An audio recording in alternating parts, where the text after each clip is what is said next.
¿Cómo están? Mucho gusto de saludarles. Bienvenidas, bienvenidos a Humanidades TV y a seguir siendo parte de este ciclo de conversaciones que hemos iniciado ya hace algunas semanas. Hoy tenemos el gusto de conversar con Manuel Guerrero, sociólogo, bioeticista, académico de nuestra Facultad de Filosofía y además de la Facultad de Medicina de la Universidad de Chile.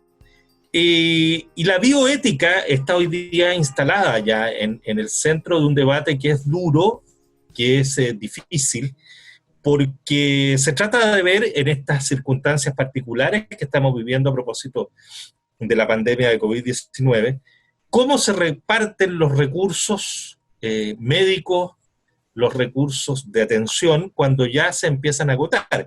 Y eso lo estamos viviendo particularmente con los respiradores mecánicos, con las camas UCI, en estos días, exactamente en estos días. Y ahí hay un tema de desde dónde hay que mirarlo y desde dónde resolverlo. Manuel, un millón de gracias y muchas gracias por la gentileza de conversar con nosotros.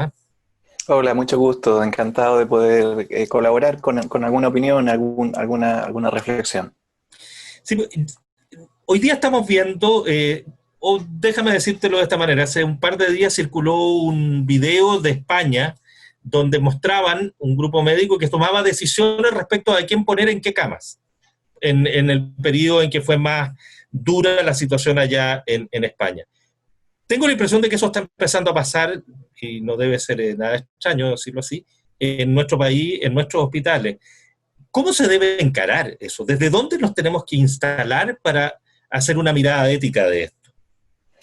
Claro, bueno, el tema de este dilema que ha sido dado a conocer por los medios como el dilema de la última cama, es una situación tremendamente dura, especialmente para la población, tener que reconocer que se ha llegado a una situación en la que los recursos disponibles en los sistemas de salud, en el caso chileno incluso hoy día en esta red público-privada que se ha armado a propósito de la pandemia, no alcanzan lo suficientemente, es decir, los sistemas de atención en salud se han visto sobrepasados, dado el avance exponencial de la Claro. enfermedad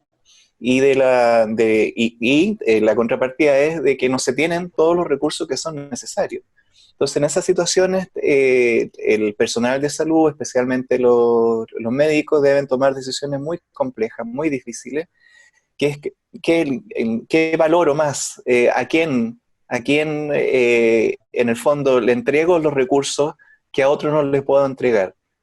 Y esto, el personal de salud en general tiene un entrenamiento en esto. No es algo tan extraño que ocurra. En muchas situaciones sucede que los recursos no alcanzan y se tienen que tomar decisiones informadas caso a caso. Lo dramático hoy día con la pandemia es que esto ya no es excepcional, sino que está Mm. empezando a formar parte de la normalidad. Es decir, para el número de contagiados que tenemos en Chile, que ya está arrancando de los más altos a nivel mundial por millón de habitantes, el número de fallecidos que tenemos por millón de habitantes, que ya está dentro de los más, del que tiene el mayor número, los recursos se están volviendo escasos y estamos frente a estos dilemas éticos. Y aquí es sumamente importante la entrada para la cual la bioética puede ayudar en esta reflexión. La bioética es una disciplina relativamente joven, no tiene más de 50 años si la comparamos con otro tipo de disciplinas como la propia filosofía moral que viene en la época de la Grecia clásica, y siempre había una reflexión respecto a cuáles son los principios y valores de la sociedad humana. Pero la bioética como disciplina lo que hace es que introduce la reflexión ética, valórica, dentro de las decisiones técnicas, especialmente, por ejemplo, en el campo biomédico clínico. Las decisiones no son solamente, cuando atañen a personas, no tienen que ver solamente con el cálculo de medios, no tienen que ver solamente con que yo tengo la posibilidad técnica de hacer algo, sino que toda decisión siempre implica una cuota de responsabilidad, implica un fondo ético, implica dilucidar cuáles son los valores que están en juego, cuáles son los principios que tienen que orientar mi acción, y desde ahí entonces hacer un proceso deliberativo. Y en este dilema del llamado de la última cama, lo dramático es que, siendo que el personal de salud ha pasado por situaciones semejantes, nuestra mal preparada sociedad, es decir, aquello que el estallido social para el caso chileno ya develó a partir del 18 de octubre, de que no había un sistema de salud suficiente, de que hay una serie de derechos básicos que no están siendo del goce y disfrute de las mayorías, obliga hoy día al personal de salud a tener que tomar decisión. Lo que tendría que hacer la sociedad es no tener que llegar a este momento. Entonces, acá hay una bioética clínica para la cual los médicos tienen herramientas, porque ellos tienen un entrenamiento en esto. Sin embargo, hay un drama ético de fondo, que es que no tenemos un sistema de seguridad, no tenemos garantizado todos los derechos. Entonces se está descansando mucho en la toma de decisión del personal de salud, pero en realidad esta es una responsabilidad colectiva de cómo llegamos hasta acá y que el virus viene a poner en evidencia. Es muy injusto de alguna manera pensar de que esta decisión queda en manos exclusivamente del personal de salud, del personal médico, que además tiene un compromiso con la vida de las personas. Pero puestos ahí, ¿cuáles son los criterios que deben jugar? ¿Cuáles son las herramientas que se ponen en juego? En definitiva, ¿cuál es el criterio de selección que se aplica, ¿no? Claro, afortunadamente a propósito de la introducción de la bioética hace 50 años, tanto en el mundo clínico, ellos traían su propia ética desde Hipócrates en adelante, del principio del no daño. Es algo que ha recorrido toda la profesión médica y la profesión de la salud, ¿cierto? Este primum non nocere. Lo primero que tengo que hacer es tratar de no dañar. A eso se le han agregado otros principios a partir de esta disciplina, que es no solamente no dañar, sino también generar el bien, un principio de beneficencia. Todas mis acciones tienen que ir orientadas también a generar un bien, por ejemplo, mis pacientes. El principio de autonomía. Como estamos tratando con personas y personas capaces en su mayoría, estas personas tienen posturas frente a la vida y el cuerpo es de estas personas. Tienen libertad de pensamiento, tienen derechos humanos, por lo tanto no soy yo solo el médico quien debe decidir determinado procedimiento, sino que lo tengo que hacer con consulta informada, tiene que haber una voluntariedad, es el principio de autonomía, que es muy ligado al principio de dignidad, que forma parte de los derechos humanos, las personas tienen dignidad. En y ese sentido, Manuel, la opinión del propio paciente aquí debería ser clave, es decir, una persona mayor que dice, mira, yo prefiero no ir a una cama UCI y prefiero ceder mi lugar a alguien con una expectativa más larga de vida, ¿tiene que ser considerada? Claro, es que aquí por eso que estaba como listando estos principios, porque lo que ocurre es que en situaciones como estas críticas, principios de igual valor, es decir, no hacer daño, generar el bien, respetar la autonomía de las personas, y el cuarto, que es el principio de justicia, es decir, que los recursos vayan para todos, pues no podemos discriminar. Esos principios que son de igual valor, el dilema ético es que entran en conflicto. Entonces tengo que valorar uno por sobre otro. Y ahí en la forma en que tú presentas esta situación es que el personal médico, o incluso a nivel de políticas públicas, cuando los gobiernos entran en esto, o los comités de ética asistencial, que es donde se libera esto en los hospitales, tienen que empezar a valorar un principio sobre otro. Por ejemplo, en el caso que presenta, dice, ¿debiera tomar en cuenta la posición del paciente? Bueno, generalmente sí, porque el principio de autonomía implica una voluntariedad. Pero luego, no tengo todos los recursos, tengo que tomar una decisión muy rápida porque estamos en una situación crítica, de emergencia, ¿a quién salvo? Tengo que tomar la decisión. Entonces ahí entra el principio de no dañar a uno. Y lo que ha ocurrido es que aquí depende mucho de las culturas también locales. Hay sociedades que se han conducido con lo que se conoce como una ética utilitarista, es decir, sacar un cálculo costo-beneficio y claro, tratar de salvar al mayor número. Lo que implica que sacrifico al menor número. Entonces, un criterio de ese tipo te podría llevar a decir, bueno, si frente a un joven que tiene toda una vida por vivir y alguien que ya está casi en la retirada de la vida, por salir de la vida, voy a optar por el joven. Sin embargo, otro criterio pudiera ser, pero ¿y cuál es el aporte que está haciendo cada uno a la sociedad? Si se trata de alguien que durante toda su trayectoria de vida se ha sacrificado por la sociedad, le ha hecho un gran aporte, lo que implica es venir a premiarlo ahora.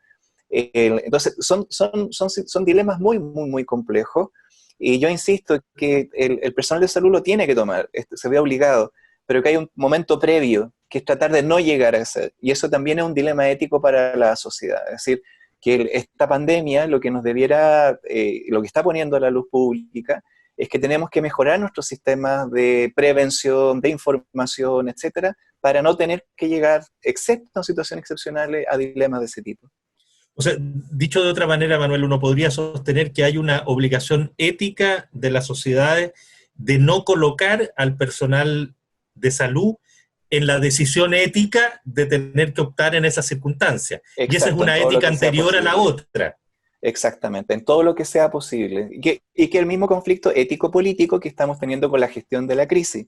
Correcto. Que es que el gobierno ha puesto, desoyendo muchos consejos, etcétera, puso toda la batería de recursos y energía en dotar de camas críticas al inicio, el espacio riesgo para cierta parte de la población, en vez de haber puesto, por ejemplo, la atención primaria para prevenir con información y educar, cosa que no llegáramos a contagiarnos un gran volumen para no tener que ocupar las camas críticas. Entonces, como se partió por el final de la posta. Y en esto, por ejemplo, nuestras propias comunidades, nuestros pueblos indígenas, que también tienen su ética, ellos dicen, no, acá el tema de salud no es individual, es comunitario, y lo que tenemos que atendernos es al más débil inmediatamente, y no al final del ciclo, sino ya desde el momento que está sano. Entonces, ahí este es un buen momento dramático, terrible, porque además sí, claro, los números que nos vienen son espantosos, pero para ser lúcidos en esto y sacar las lecciones rápidamente, de que las decisiones no son solamente técnicas, la técnica tiene que estar dotada de ética, y tenemos que, en conjunto, en forma dialogada, deliberar respecto a estos temas, para no tener que llegar a dilemas donde tenemos que, en el fondo, empezar a dejar que algunos vivan y otros no podemos darle los recursos suficientes. Ahora, y hay un punto que si la proyección no se detiene, casi que la decisión ética ya casi no va a estar. Si el volumen de los que no caben en una solución médica adecuada es muy alto, se pierde completamente la posibilidad de opción incluso. O sea, ahí ya casi que el que llegó, llegó, y el que no llegó nomás. Y ahí está, eso es muy buena esa forma de plantearlo, porque ahí nos damos cuenta también que porque muchas veces cuando se demanda ética a la gente, por ejemplo, se reta por televisión a la población de que ustedes no están haciendo caso, y ahora ya se proponen proyectos de ley con 5 años de cárcel, y tienes al militar, y ustedes que... A ver, espera, si es que la gente tuviera los recursos para quedarse en la casa, de hecho, la mayoría se está quedando, y son muy poquitos los que no están usando los permisos para salir. Es decir, la gente que sale es porque tiene necesidad de salir. La especie humana es una especie racional, entonces nadie quiere sacrificarse en vano. ¿Por qué la gente está saliendo? Porque se ve obligada. ¿Por qué la gente sale a protestar en el bosque en medio de la pandemia? Porque no tiene que comer.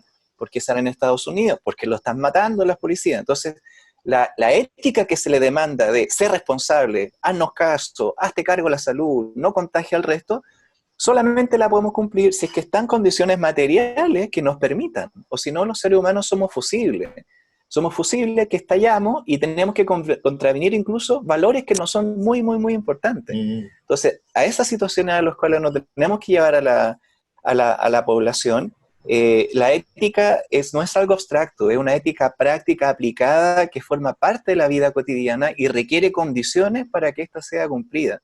Lo demás es algo que forma parte de los santos, pero los santos, bueno, son muy poquitos, por eso son santos. Si es que son santos, eso ya es otra pregunta. Además. Manuel, tú has mencionado en 2 otras oportunidades los derechos humanos como un punto también a considerar fundamentalmente aquí. ¿Cómo ilumina los derechos humanos esta conversación? ¿Cuáles son los elementos de base? Todos entendemos los derechos humanos son un piso civilizatorio mínimo que si no lo respetamos, bueno, no nos podemos llamar sociedades humanas, básicamente. Entonces, ¿qué es lo que nos dicen los derechos humanos en esta perspectiva? Por ejemplo, para quienes toman decisión, para las autoridades, si nos ponemos en el caso empático de que evidentemente una pandemia de este tipo, en el volumen en el que está, que ya es global, es mundial, estamos hablando de un evento histórico tremendo, nadie está muy preparado para gestionar algo así. Perfecto, nadie está muy preparado. Pero luego, una vez que tú ya estás y estás en el cargo de toma de decisiones, las decisiones que las tienes que tomar a la rápida, con información incompleta, con la presión de la emergencia, etcétera, tienes que tener cierta brújula moral para tomar esta decisión. Nuevamente, esa decisión no es solamente técnica, no es solamente que yo cuento 1, 2, 3 y ya, no, sino que tienen que haber principios morales que orienten esa toma de decisión, aún en pandemia, y sobre todo en la situación de crisis. Y los derechos humanos, entonces, son esa brújula moral que tenemos en sociedades democráticas. Y para esto tenemos convenciones internacionales, y los derechos humanos entonces se vuelven un marco también común para esta ética, que es la ética del respeto a los derechos humanos, una sociedad democrática, donde la dignidad es de todo quien pertenece al género humano, no del que sea joven versus el viejo, del más inteligente versus el que entiende, etcétera. No, es del conjunto del género humano. Los derechos humanos, en este sentido, por ejemplo, establecen de que en situaciones de crisis, en crisis de orden público, por ejemplo, los derechos humanos que son consagrados para todos, hay ciertos derechos que podrías limitar.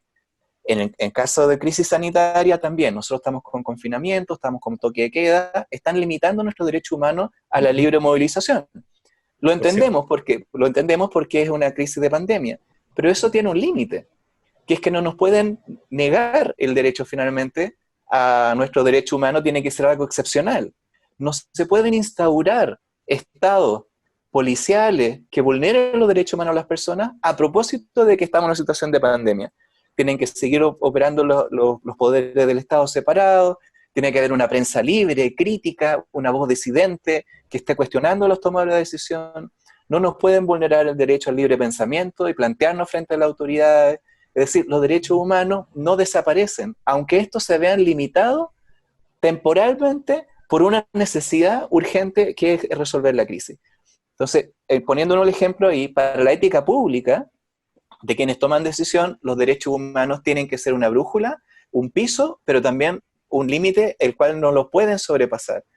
Y lo mismo ocurre, por ejemplo, en casos de seguridad pública, que es como fue leído el estallido social por el gobierno el 18 de octubre, siendo que era una crisis más social y del sistema político, tampoco pueden pasar a llevar los derechos humanos.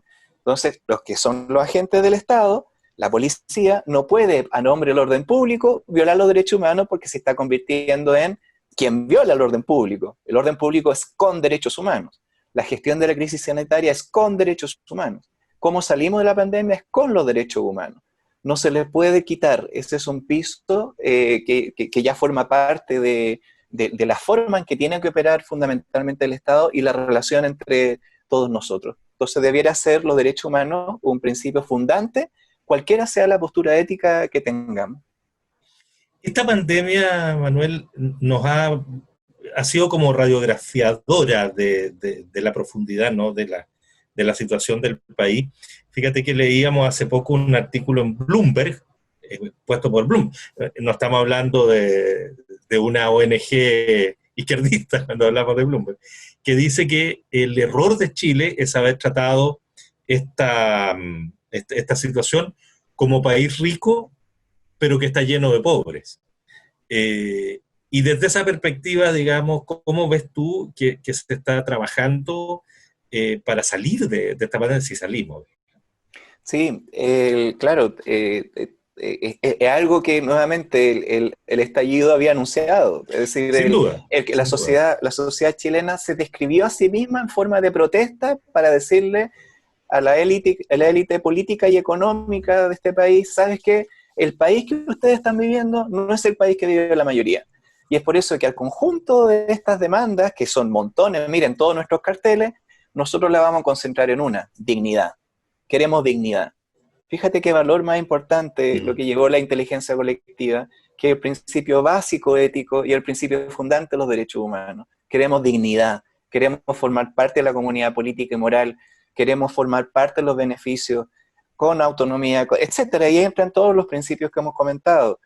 Entonces, efectivamente, el manejo que se le ha dado a la gestión tanto de la crisis política como el de la pandemia ha sido desde un sesgo cognitivo, que probablemente sea un sesgo de clase, de esta sociedad tan segregada, en que esta verdadera oligarquía ha vivido una burbuja. O sea, cuando un ministro de salud, a cargo de la salud pública del país, sale por televisión en un medio de comunicación y dice: yo no sabía que la gente vive hacinada. Decir, oye, por favor, ¿y por qué crees tú que está la gente armando poblaciones callampa, teniendo que hacer tomas de terreno, los allegados, etcétera, etcétera. ¿Por qué crees que hacen eso? ¿Por gusto? Entonces, me entero ahora. Bueno, si es que eso, supongamos de que hay una transparencia en lo que dijo él, es brutal porque significa que ellos viven en un país encapsulado, que no corresponde al resto, y diseñan políticas públicas desde ese sesgo de clase. Entonces, en ese sentido, el Bloomberg tiene toda la razón. Y lo dramático es que estos diseños que ya pudieran ser válidos en otros lugares, probablemente Suiza, Suecia, en fin, estamos hablando de Chile como una capital que está hipersaturada, que las poblaciones, la gente vive en poquitos metros cuadrados, no hay áreas verdes, etcétera, etcétera. Entonces, es la tormenta perfecta para una pandemia de este tipo. Entonces, ¿qué se requiere para salir de acá? Lo que está haciendo la propia gente.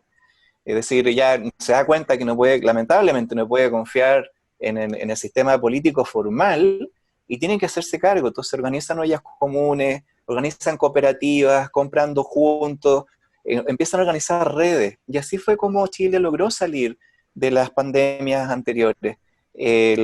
Cuando fue la de la sífilis devastadora a fines del siglo XIX, inicio del siglo XX, salieron las mutuales, la sociedad de la beneficencia, surgieron los primeros instancias, hasta incluso la fecha sale en los años 20, 30. Es decir, se da una asociatividad porque el Estado no se hacía cargo. Y finalmente esto se genera un movimiento tan fuerte que dicen, ya, vamos a abrir el Estado, organícense en partidos, que entren ustedes los partidos de ustedes, Partido Obrero, Campesino, etcétera, etcétera, y la oligarquía tuvo que abrir esto un poquito. Dramático que 100 años después estemos exactamente en la misma. Pero estamos en la misma, pues. Entonces, acá la forma de salir de esto, porque si salimos antes, vamos a salir de nuevo. Pero vamos a tener que salir a pesar de nuestros gobernantes y siempre tocándole las campanas. Así, oye, ojo, pues, o sea, bájate del pony y por favor aterriza al Chile real, si estás acá. Yo le tengo confianza a la propia capacidad creativa, la capacidad de resiliencia que tiene nuestra población. Y que tengo confianza que vamos a salir de esto. Lo dramático es que el costo de estos 3 meses perdidos, donde han habido aberraciones técnico-éticas, por ejemplo, haberse dividido la comuna Ñuñoa en 2, donde el sector más pudiente, solamente por donde te encontraste, versus el más trabajador, porque estás al sur, detrás del Estadio Nacional, porque ahí está la industria, a una la dejas con confinamiento total y el resto sigue. Es decir, este resto se sacrifica para que el otro pueda estar confinado. ¿Qué clase de criterio es eso? No se sostuvo técnicamente y éticamente aberrante. Entonces, estas cuarentenas móviles, dinámicas, en fin, uno se empieza a cuestionar después. Aquí no habrá una racionalidad más bien económica, que se están protegiendo ciertos intereses privados. Es como cuando se habla del valor de la propiedad privada y después la gente reclama, quiero sacar mis recursos de la AFP, dicen, no, en ese caso no. Entonces ahí ya estamos hablando ya no estamos hablando de valores éticos, estamos hablando de intereses particulares. Y eso es lo que nuestra sociedad va a tener que ser capaz de sobreponerse con prácticas solidarias, altruistas, practicando una ética del cuidado compartido.